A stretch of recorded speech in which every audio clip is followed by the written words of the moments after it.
Hello students, welcome back to the maths class. Today we will start new chapter, chapter number 8, comparing quantities. But let us first understand few basic concepts related to this chapter, that is, first is ratio. So let us learn about what is ratio and what does it mean or what does it define as. The ratio is used to compare two quantities. Basically children, a ratio is nothing but the comparison of two quantities or the simplified form of two quantities, but that too of the same kind only. What is same kind? Means the units must be same. You cannot have the comparison of two different units, that is kg and liter, meter and kg. Okay, whatever, but it has to be same. The comparison can be among the similar things only. So here ratio is same thing here. This relation gives us, so ratio is what? What does it gives us idea? What does it tell us? That how many times one quantity is equal to the other. That means how much is both the level. One is greater, how many times? One is smaller, how many times? That means one is equal to another, how many times? The ratio is represented by the symbol. So this is the symbolical form of ratio, that is two dots, which we read it as 2. And children, the ratios we always write in the form of fraction. Fraction, that is in the form of division here. You can see one here example written, the two quantities written with the symbol of ratio here, that is we read it as 2:3. And you can see it can be written in the form of fraction, that is in the form of division here. Now next concept, equivalent ratios. The equivalent ratio is like the equivalent fractions only. So to find the equivalent ratio, we need to write it in the form of fraction first. Then to find the equivalent ratio, we need to multiply or divide the numerator and the denominator with the same number. As we do the calculation for finding equivalent fraction, the same thing to be done with equivalent ratios. To compare that two ratios are equivalent or not, we need to convert them in the form of like fraction. As we do like fraction only, then only we can compare that whether the given two ratios are equal or no. Let us take one example. Find two equivalent ratios of 5:20. Okay, we have to find another ratio that is equal to 5:20. As I told you, ratios can be written in the form of fraction. So first we will start by 2. We will first multiply the given ratio by 2 to get the another equivalent ratio. So 5/20 multiplied by 2/2. So numerator and denominator to be multiplied with the same number, children. So multiplying numerator to numerator, you get 10, and denominators you get 20 into 2, that is 10/40, or you can write it as 10:40. One and the same. So this is the another equivalent ratio for 5:20. Similarly, you can even divide the number and get the equivalent ratios. Now, check whether the ratio 2:3 and 3:4 are equivalent or not. So, what I told you, children, first comparison we can do how? To check, first we need to make the denominators same. Here 2:3, that is 2/3 and 3/4. So both you can see the denominators are different. So we have to convert it into like denominators, okay, by taking the LCM. So here the LCM here you will get of 12. So multiplying it to get the denominator 12, we will get the fraction as 8/12 and 9/12. Now you can compare the ratio, that which is greater here? Yes, 9/12, which is greater than 8/12.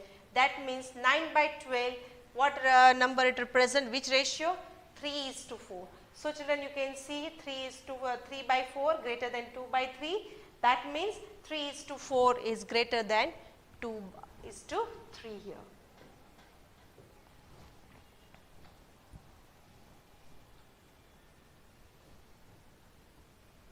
Now the next concept, proportion.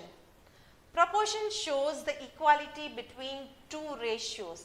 So, proportion is not related to two quantities, it is related to two ratios, that the given two ratios are equal or no. If two ratios are in proportion, that means if they are equal, then we can say that the given ratios are in proportion. Okay. How to solve the proportion problems? Now, how to find whether the given ratios are in proportion or no, or many times one ratio is given and you are asked to find the another quantity, how? So, let us take one example and find. If the cost of 8 strawberries is rupees 64, then what will be the cost of 25 strawberries? So, children, here we can find the proportional solutions with the help of two different methods. The first is using unitary method by finding the cost of one and then multiplying with many. So, here cross multiplying, that we already learned. If 8 strawberry costs 64, 1 how much? So, cross multiplying, you will get your answer here, okay, and whatever you get, that is 64 into 1 by 8, you will get 8. Okay. So, when you multiply 8 and 25, you will get your answer for the 25 strawberries. So, this is to find another quantity, that is missed out quantity in the proportion by using the unitary method.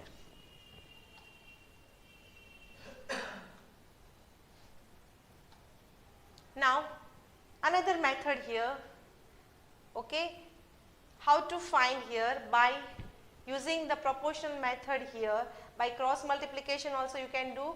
Here the given quantities, it was 8 strawberries, it was 64 rupees, 25 strawberries how much? That means here 8 strawberries 64, 25 strawberries how much? So, here 8 upon 25, okay, equal to 64. The unknown quantity we put it as x. Now, we will cross multiply this. So, 8 into x. So, here cross multiplying, what do you get here? Here you will get x is equal to 64 into 25 divided by 8. When you simplify, you will get your missed out quantity.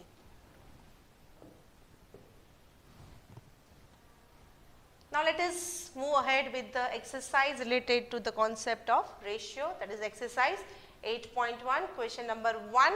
Find the ratio of rupees 5 to 50 paisa. As I told you earlier that we can only find the ratio when your units are same. Here one is rupees and one is paisa. So, you need to convert either of them according to the one unit. So, here we have converted rupees 5 to 500 paisa. Okay, so, 500 paisa to 50 paisa, we will find the ratio. So, 500 upon 50, 0, 0, 5 ones are 5 tens are. What do you get, children? 10 upon 1, which is 10 is to 1. So, this is the ratio here. You can see, very simplified, easy, only put it in the division form and reduce it.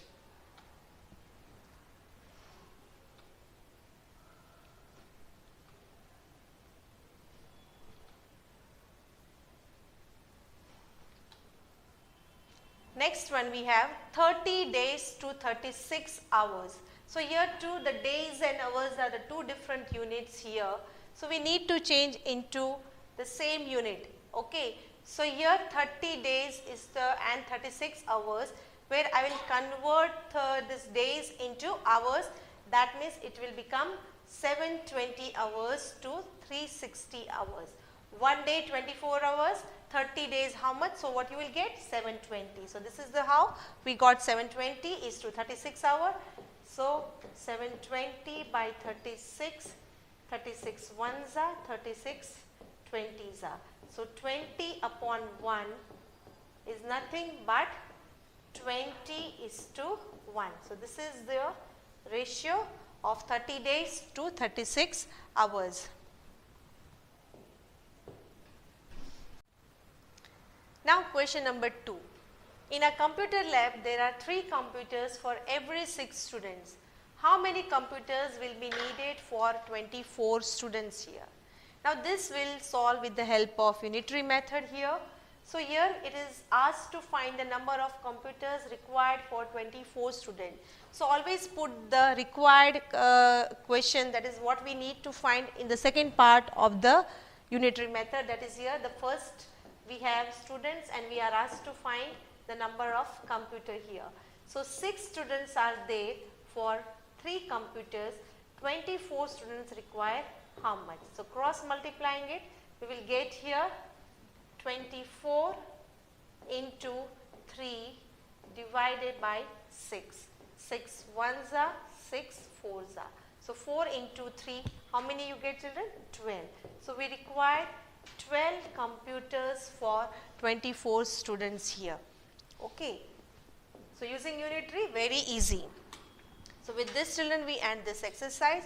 Hope this concept of ratio is clear to you, and I will see you in the next video.